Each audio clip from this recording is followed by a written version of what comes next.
I am a Mocha Mom and I am back to answer a question from one of you.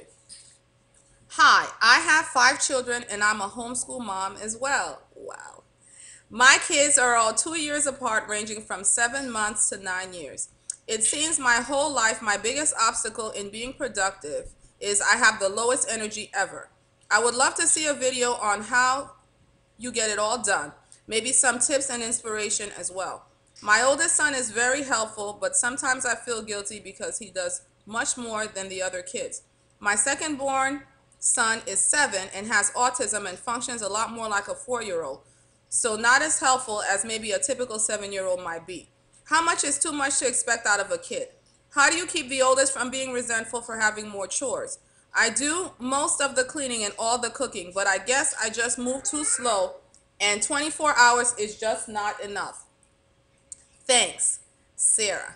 Hi, Sarah. Thanks for your question. And I just want to say to you, being a mom, having 5 children, and homeschooling is a lot of work for anyone. I know for me, I constantly feel like I'm juggling a lot of balls, and sometimes I drop balls. When we're here doing YouTube videos and editing and cutting things out, it seems like we've created a perfect existence for ourselves, but the truth is, I don't have everything going as well as I'd like all of the time. I feel overwhelmed. Sometimes I feel discouraged. Sometimes I feel frustrated. I yell sometimes when I prefer not to. But I think the thing that helps me the most to hold things together really is my personal walk with Jesus Christ, my faith in God, and how I walk out what I've learned in the scripture. And it's like a quaint thing that people say sometimes, but honestly, it's what holds me together. I'd be lying if I said otherwise. And he's given me wisdom in a lot of areas to try to manage what I've been given.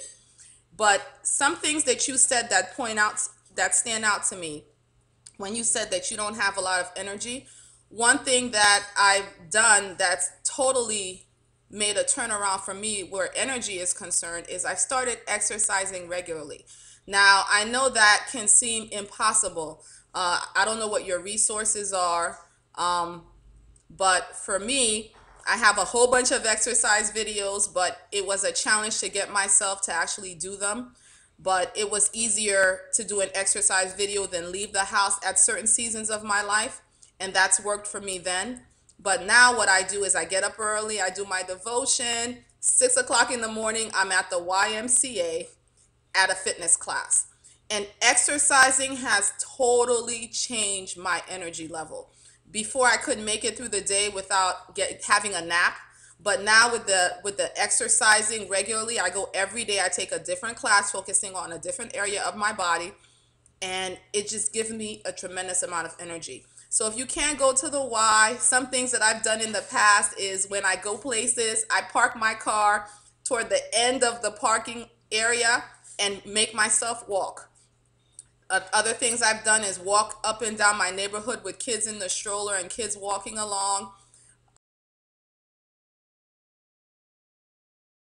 walk in the mall. I go before the stores open because I love to shop and I don't want to spend more than I have, so I go before the stores open.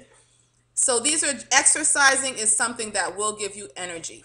Another thing I've done is cut sugar out of my diet or try to eat as little refined sugar as possible because it has an effect on my body where it brings my sugar way up and then it drags me back down again. So I feel lower than I did before I even had the sugar. So watch what you're eating. Try to get more fruits and vegetables in, drink a lot of water, and try to get to bed and get to sleep. Another thing I would do is stay up late at night trying to get things done that I couldn't get done when the kids were awake. But that's bad because your body needs to be refueled also. You need rest. So make sure you're getting enough rest at night. As for the autistic kid, you've been dealing with your child for 7 years now. You said he's 7.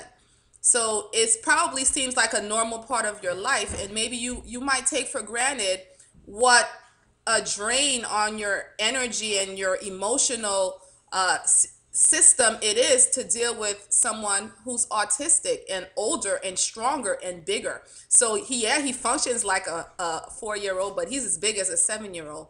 And it's a challenge. So I think acknowledging that you are being challenged. So when you compare yourself to others who may not even be in the same situation, you're not, you know, looking down on yourself for not being where so and so is, and so doesn't have an autistic child. So and so is not homeschooling.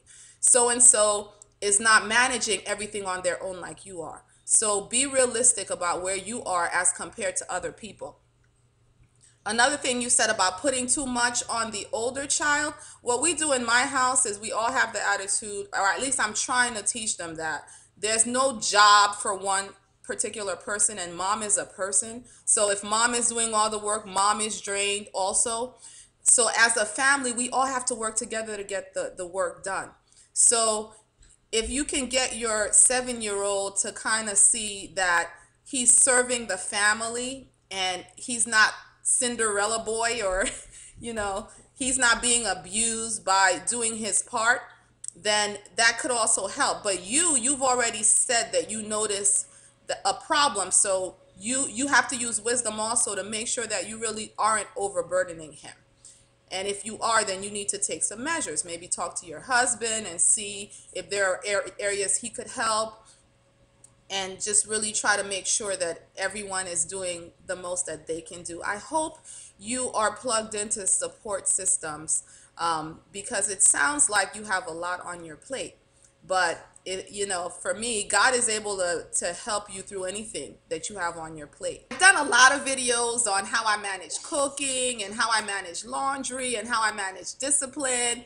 So check some of those out to see specifically some of the things that I do. I hope that helps you. And thank you so much for reaching out. Be blessed.